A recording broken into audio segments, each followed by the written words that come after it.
Hi friends, good morning, నమస్తే, welcome back to our channel MK talks. ఇదైతే నా Friday లాగండి. ఎవ్రీ ఫ్రైడే నా డైలీ రొటీన్ ఎలా ఉంటుంది అనేది ఈ వీడియోలో చూసేద్దాం.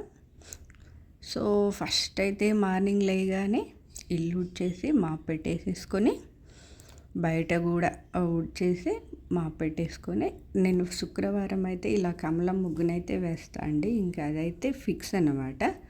సో ఆ తర్వాత స్నానం చేసేసి వచ్చేసి గుమ్మాలకు కూడా పసుపు కుంకుమ బియ్యం పిండితో అయితే ఇట్లా బొట్టు పెట్టేసి గడప పూజను అయితే చేసుకున్నాండి. ఆ తర్వాత ఇంట్లో కూడా పూజ చేసేసుకొని ఇల్లంతా ధూపం అయితే వేస్తా అండి. ఇదంతా పూజ మొత్తం 7 లోపల ఫినిష్ అయిపోవాలి. 7 లోపలే చేసేసుకుంటా అండి పూజ మొత్తం. ఎందుకంటే మా బాబుకి 8:20కి బస్సు వస్తుంది, స్కూల్ బస్సు. సో ఈ లోపల తనకి టిఫిన్ చేసి ఇవ్వాలి, ఇంకన్నీ ఉంటాయి కదండి. అందుకని చెప్పి కొంచెం ఎర్లీ మార్నింగ్ అయితే నేనైతే నిద్రలేస్తా అండి. సో ఈరోజు అయితే యాపిల్ బనానా అయితే నైవేద్యంగా పెట్టి, మా వారైతే మల్లెపూలు తీసుకొస్తేను పూలు అయితే చాలా కాస్ట్ ఉన్నాయండి. మోరే 30 రూపాయలంట. అలా కొంచెం కొంచెంగా కట్ చేసి పెడితేను చూడడానికి ఎంత అందంగా ఉందో అండి. సో పూజ అయిపోయిన తర్వాత ఇంకా కిచెన్ వర్క్ అయితే స్టార్ట్ చేయాలి కదా, ఇంకా టైం లేదు కదా అని చెప్పి ఈరోజు సేమియా ఉప్మా అయితే చేసామండి. అలాగే ఇంకా పాలు తెలుసు కదండి, బాబుకి పాలు ఇవ్వాలి, మేము కూడా తాగేస్తాము. సో ఇక్కడ ఇంకా ఆఫ్టర్నూన్కి అయితే దోసకాయ కర్రీ. నేను టిఫిన్ పని అయిపోగానే ఎండ ఎక్కువగా ఉంటుంది, వంట చేయడం కష్టం అని చెప్పి ఆఫ్టర్నూన్ లంచ్ కూడా ఒకేసారి పెట్టేస్తా అండి. సో ఇక్కడైతే దోసకాయ కర్రీని అయితే చేస్తున్నాను, అంతే అండి.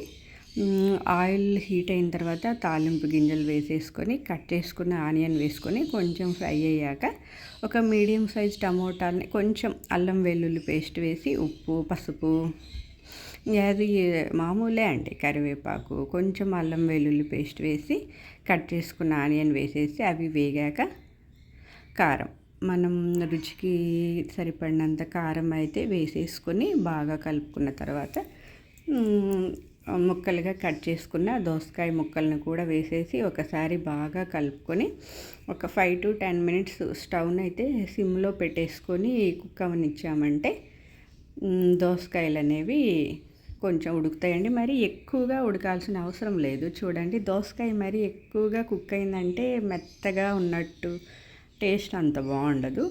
సో కర్రీలోకి మసాలా అయితే నేనైతే ఎండు కొబ్బరి అలాగే తెల్లగడ్డలు ధనియాలు 3 కలిపి దంచేసి వేసా అండి. కర్రీ అయితే టేస్ట్ చాలా బాగుందండి. సో ఈసారి నీట్గా మళ్ళీ చూపిస్తాలేండి, ఈరోజు టైం లేదు. 2 దోసకాయలు అండి, అవేమో కూరకి ఎక్కువైపోయాయి, పచ్చడికి తక్కువ అయినట్టు అనిపించింది. అందుకని చెప్పి ఒక హాఫ్ దోసకాయని కట్ చేసిన తర్వాత సగం ఉంటుంది కదండి, అదైతే ఉంచేసి ఇలా దోసకాయ పచ్చడిని అయితే చేస్తున్నా అండి.